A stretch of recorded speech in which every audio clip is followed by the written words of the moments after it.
Question number 21 में क्या कह रहा है, ये आपको दो इक्वेशन दे रखी हैं, ठीक है, एक ये। इसकी मदद से आपको x और y की वैल्यू फाइंड आउट करनी है। तो इसमें क्या करेंगे, सबसे पहले इन दोनों का एलसीएम निकालेंगे, 6 आ जाएगा।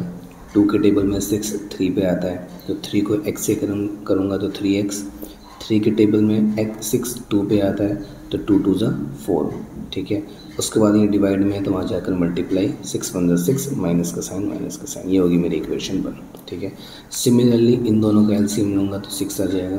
3 2 ज़ा 6, 2 पे जा रहा है तो 2 को x से करूँगा तो 2x। 2 3 ज़ा 6, 3 पे जा रहा है, 3 को y से करूँगा तो 3y, ठीक है। और देखो ये डिवाइड में है तो वहाँ जाकर मल्टीप्लाई होता तब भी तो कट जाता, तो मैंने नीचे से नीचे काट दिया, तो ये होगी मेरी इक्वेशन 2। उसके बाद देखो इसमें 2x है, इसमें 3x है, इसमें 3y है, इसमें 4y है, मतलब ना तो x वाला सेम है और ना 4y वाला सेम है। तो मैं क्या करूँगा, जो x वाले नंबर है ना या फिर y वाले नंबर, जो तुम्हारा दिल करे, मैंने 2 और 3 इनका एलसीएम लिया तो क्या आया, 6 आया। तो 3 को कितने से मल्टीप्लाई करूँ 6 आ जाए, 2 से। 2 को कितने से मल्टीप्लाई करूँ 6 आ जाए, 3 से। तो इस पूरी इक्वेशन को 3 से मल्टीप्लाई कर दूंगा, इस पूरी इक्वेशन को 2 से मल्टीप्लाई कर दूंगा। तो देखो ये मैंने मल्टीप्लाइंग इक्वेशन 1/2 एंड इक्वेशन 2/3, पूरी इक्वेशन को मैंने 2 से मल्टीप्लाई कर दिया। 2 3 ज़ा 6, 2 4 ज़ा 8, 2 6 ज़ा 12, 3 2 ज़ा 6, 3 3 ज़ा 9, 3 13 ज़ा 39, ठीक है। ये तुम्हारी इक्वेशन आ गई। उसके बाद देखो x वाला सेम आ गया ना, अब मैं ऐड कर दूंगा इन्हें, ठीक है। जब ऐड करूंगा तो ये 6x भी प्लस का है, ये भी प्लस का है, तो कटेगा तो है नहीं।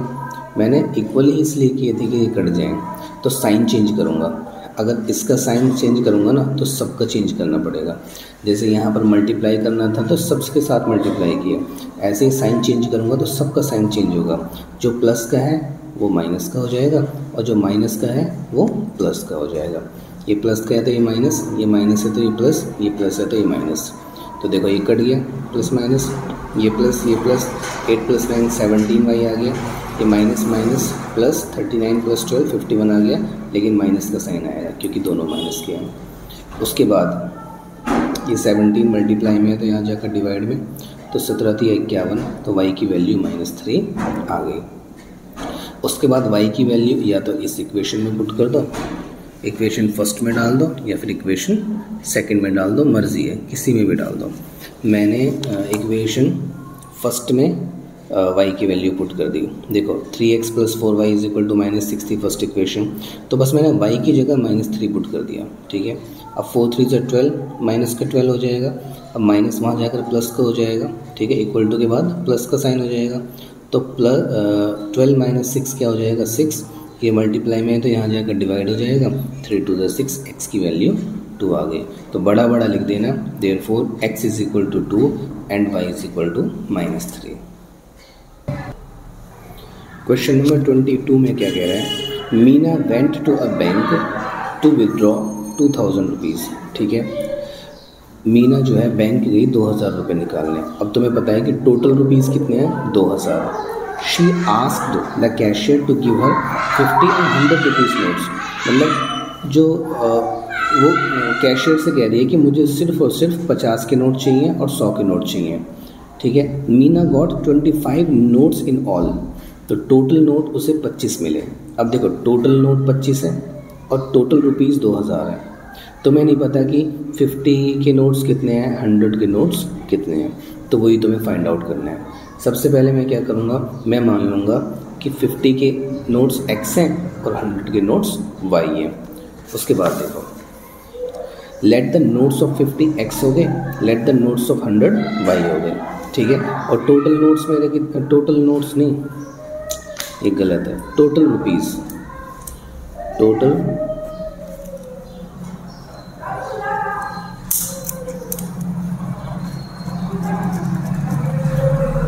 मनी, ठीक है। टोटल रुपीज़ मेरे कितने हैं, 2000 रुपये, ठीक है। टोटल रुपीज़ 2000 रुपये हो गए। तो अकॉर्डिंग टू क्वेश्चन क्या कह रहे हैं कि जो नोट्स है तुम्हारे x + y 25 है और जो टोटल मनी है 50 मल्टीप्लाई में जितने उसके नोट हैं 100 और जितने उसके नोट है उससे मल्टीप्लाई कर दिया तो टोटल मनी आ गई। ठीक है, अब देखो ये इक्वेशन तो सिंपल है, लेकिन इसको सिंपल बनाने के लिए तुम्हें पता है ना कि यहाँ पर ये 50 से कट रहा है, ये भी 50 से कट रहा है, ये भी 50 से कट रहा है। या तो ऐसे कर लो कि इन दोनों में से 50 कॉमन ले लो और जो मल्टीप्लाई में आएगा यहाँ पर जाकर डिवाइड में चला जाएगा और ये कट जाएगा। या फिर ऐसे कर लो दोनों तरफ 50 से डिवाइड कर लो, 50 से 50 कट गया, 52 से 100, 50 से करेंगे तो 40 आ गया। तो ये इक्वेशन आ गई तुम्हारी x + 2y = 40। ठीक है, तो ये अब हमारी सिंपल इक्वेशन हो गई।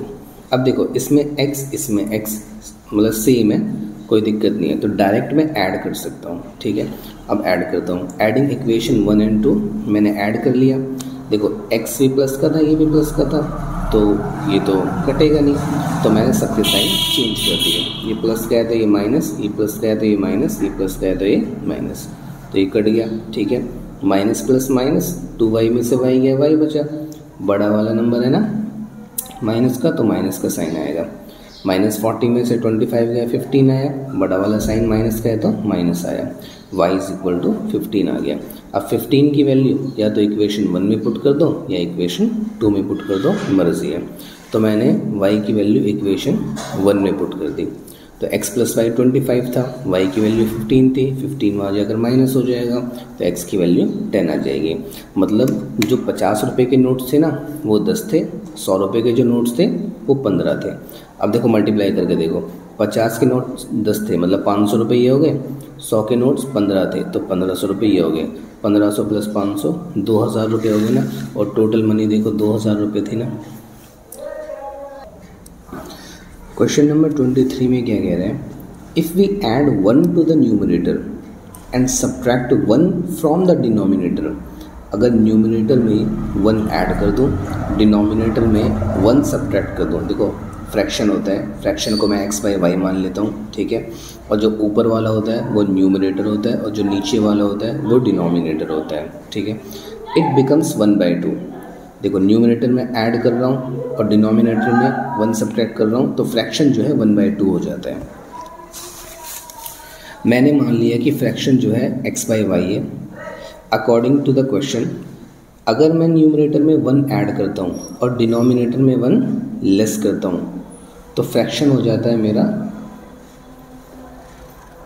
अच्छा यहाँ पर है, अब फ्रैक्शन रिड्यूसेस टू 1, फ्रैक्शन मेरा 1 हो जाता है, तो फ्रैक्शन मेरा 1 बन गया। ठीक है, अब दूसरी कंडीशन क्या आ रही है, दूसरी कंडीशन है इट बिकम्स 1/2।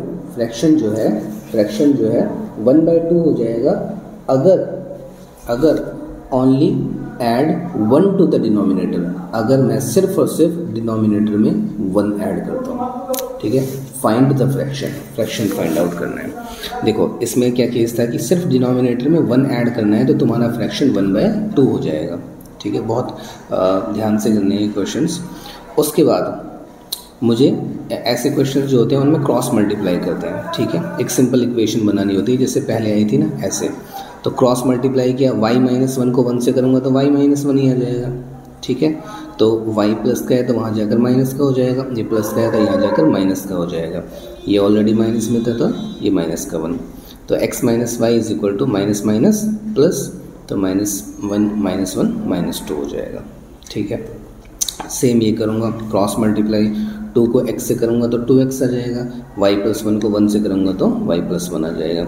अब वेरिएबल एक तरफ, कांस्टेंट एक तरफ, इसमें तो यहाँ कांस्टेंट है ही नहीं तो सिर्फ y इधर आ जाएगा, -1 हो जाएगा, यहाँ प्लस का है, तो ये मेरी सिंपल इक्वेशन बन गई 2। ठीक है, अब इनकी मदद से मुझे x और y की वैल्यूज़ फाइंड आउट करनी है। बहुत इंपॉर्टेंट क्वेश्चन है, 4-5 नंबर का आता है और ज़रूर आता है। ठीक है, ऐसे ही कभी 2 इक्वेशन दे देंगे, उसमें तुम्हें x और y की वैल्यू निकालनी है। उसके बाद देखो y - 1 - y सेम है ना, तो मैं डायरेक्ट ऐड कर दूंगा, कुछ भी मल्टीप्लाई करने की ज़रूरत नहीं है इक्वेशन में। एडिंग इक्वेशन 1 और 2, x - y = -2, 2x - y = 1। अब देखो ये दोनों माइनस के हैं तो जाहिर सी बात है मुझे साइन चेंज करना पड़ेगा। ये माइनस है तो ये प्लस, ये प्लस है तो ये माइनस, ये प्लस है तो ये माइनस, सारे साइन चेंज होते हैं जब एक चेंज करते हैं। तो ये कट गया, -2 में से 1 गया, माइनस का 1। ठीक है, तो 1 लगाते नहीं है, वेरिएबल आ जाता है बस। ठीक है, माइनस प्लस और 2 और 1 3, साइन आएगा माइनस का। अब माइनस से माइनस कट जाएगा, x इज इक्वल टू 3 आ गया। अब x की वैल्यू चाहे तुम इक्वेशन 1 में डाल दो चाहे इक्वेशन 2 में डाल दो, मर्जी है। मैंने इक्वेशन 1 में डाल दी, x की वैल्यू 3 डाली, x की वैल्यू यहाँ पर 3 डाल दी। 3 प्लस का है तो वहाँ जाकर माइनस का हो जाएगा, तो यहाँ माइनस का y बचा था, तो माइनस माइनस प्लस, 3 + 2 5, लेकिन साइन आएगा माइनस का। माइनस से minus cancel out, y is equal to 5 आ गया। ठीक है, तो फ्रैक्शन अब तुम्हारे पास x की वैल्यू भी आ गई और तुम्हारे पास y की वैल्यू भी आ गई। तो फ्रैक्शन तुम्हारा x/y था, तो x ऊपर और y नीचे। क्वेश्चन नंबर 24 में क्या कह रहा है कि फ्रैक्शन बिकम्स 9/11। फ्रैक्शन जो है 9/11 हो जाएगा if 2 is added to both numerator और डिनोमिनेटर। अभी फ्रैक्शन तो पता ही नहीं है मुझे, x/y मानूंगा, तो ऊपर वाले में भी 2 ऐड करना है, नीचे वाले में भी 2 ऐड करना है, तो फ्रैक्शन क्या बन जाएगा 9/11। Similarly if 3 is added to both numerator and denominator, ऊपर वाले में भी 3 ऐड करना है, नीचे वाले में भी 3 ऐड करना है, तो फ्रैक्शन क्या बन जाएगा 5/6। तो फाइंड द फ्रैक्शन। देखो मैंने अज्यूम कर लिया कि फ्रैक्शन मेरा x/y है। ठीक है, अकॉर्डिंग टू द क्वेश्चन अगर ऊपर और नीचे दोनों तरफ 2 ऐड करूंगा तो फ्रैक्शन ये बन जाएगा, अगर दोनों तरफ 3 ऐड करूंगा तो फ्रैक्शन ये बन जाएगा। ठीक है, उसके बाद तुम्हें पता है क्रॉस मल्टीप्लाई करना होता है। 11 को x से भी करूंगा, 11 को 2 से भी करूंगा, y को 9 से भी करूंगा, 2 को 9 से भी करूंगा। ठीक है, तो ये हो जाएगा 11 को x से करूंगा तो 11x, 11 2 = 22, y को 9 से करूंगा तो 9y, 2 9 = 18। ठीक है, अब ये जो y है ये इधर चला जाएगा और ये प्लस का है तो उधर जाकर माइनस का हो जाएगा। वेरिएबल एक तरफ करते हैं, कांस्टेंट एक तरफ करते हैं। ठीक है, तो ये आ जाएगा मेरा, ये तो ऐसे ही आ जाएगा, इसमें से इसे माइनस करूंगा तो माइनस का 4 आ जाएगा। सिमिलरली क्रॉस मल्टीप्लाई यहाँ पर हो जाएगा, ये आ जाएगा। ठीक है, उसके बाद ये इक्वेशन बन जाएगी, इक्वेशन 1 इक्वेशन 2। अब तुम्हें इससे x और y की वैल्यू फाइंड आउट करनी है, जैसे पिछला था ऐसा ही है, लेकिन इसमें थोड़ा सी कैलकुलेशन ज़्यादा है, क्योंकि देखो ये x, लेकिन इसके साथ तो 11 है, इसके साथ तो 6 है, ये y, इसके साथ तो 9 है, इसके साथ तो 5 है, तो ये तो गलत हो जाएगा। तो उसके बाद मैं क्या करूँगा कि x के साथ 6 है, x के साथ 11 है, तो इन दोनों का मैं एलसीएम निकाल लूँगा। इनका एलसीएम आएगा 66, तो 11 को 6 से मल्टीप्लाई करूँगा तो 66, 6 को 11 से मल्टीप्लाई करूँगा तो 66। ठीक है, अच्छा एक चीज़ और देख लेना, अगर ये को प्राइम नंबर है, मतलब इनमें कुछ भी कॉमन नहीं है, 11 प्राइम नंबर है और 6 तो 6 के 2 से कट जाता है, 3 से कट जाता है, 6 से कट जाता है, लेकिन ये थोड़ा ना कटता है, ना 2 से, ना 3 से, ना 6 से, तो मैं डायरेक्ट ये 11 है, इसको 11 से मल्टीप्लाई कर दूंगा पूरी इक्वेशन को, ये 6 है, इस पूरी इक्वेशन को 6 से मल्टीप्लाई कर दूंगा। ठीक है, ऐसे भी हो जाता है। उसके बाद मल्टीप्लाइंग इक्वेशन 1/6, इसको तो 6 से मल्टीप्लाई करना है, इक्वेशन 2/11, इसको 11 से मल्टीप्लाई करना है। 6 को 11 से करूँगा तो 66। ठीक है, और 6 9 = 54, 6 9 = 54 और 6 4 = 24, 11 6 = 66, 11 5 = 55, 11 3 = 33। अब इक्वेशन में मेरा x जो है सेम आ गया। अब मैं इन्हें ऐड कर दूंगा, जब ऐड करूंगा तो दोनों प्लस के हैं, तो ज़ाहिर सी बात है मुझे सबके साइन चेंज करने पड़ेंगे, तो ये माइनस है तो ये प्लस, ये माइनस है तो ये प्लस, ये कट जाएगा। प्लस के 55 में से माइनस का 54 गया तो कितना बचा, एक y तो बचा, एक ही तो बचा, एक लिखते नहीं है तो y, और प्लस का साइन इसलिए आया है क्योंकि बड़ा वाला नंबर प्लस का है। ये प्लस 33 में से माइनस 24 गया तो कितना बचा, 9 बचा, तो बड़ा वाला प्लस का है तो प्लस का साइन आ जाएगा, तो y = 9 आ गया।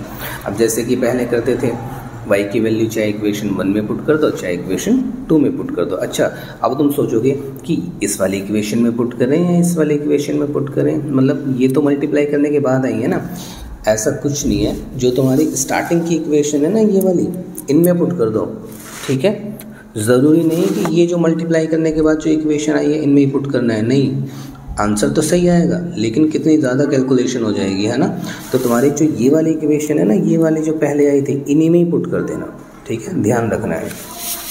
तो मैंने इक्वेशन 1 में डाल दिया, ये इक्वेशन थी, y की वैल्यू सिर्फ 9 रखी है, देखो y की वैल्यू सिर्फ 9 रखी है, साइन जैसे थे वैसे ही हैं। तो 9 9 से 81, माइनस का 81, माइनस का वहाँ जाकर प्लस का हो जाएगा, तो यहाँ पर जाकर प्लस का हो गया, ये माइनस का 4 था ऑलरेडी, 81 में से 4 गया 77, ठीक है। 11 मल्टीप्लाई में तो यहाँ जाकर डिवाइड, 11 7 77, एक्स की वैल्यू 7 आ गई, तो फ्रैक्शन बन जाएगा मेरा 7/9। अब ये है question number 25। 5 years hence, hence का मतलब होता है बाद, hence का मतलब होता है बाद।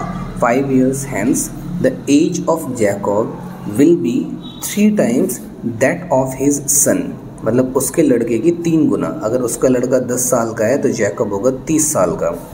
5 years ago, 5 साल पहले, Jacob's age was 7 times that of his son, Jacob की जो एज थी वो 7 गुना थी, ठीक है। What are their present age, उनकी प्रेजेंट एज क्या है? तो मैं मानूंगा पहले जैकब की एज x होगी, उसके बेटे की एज y होगी, ठीक है। तो स्टार्ट करते हैं, चलो।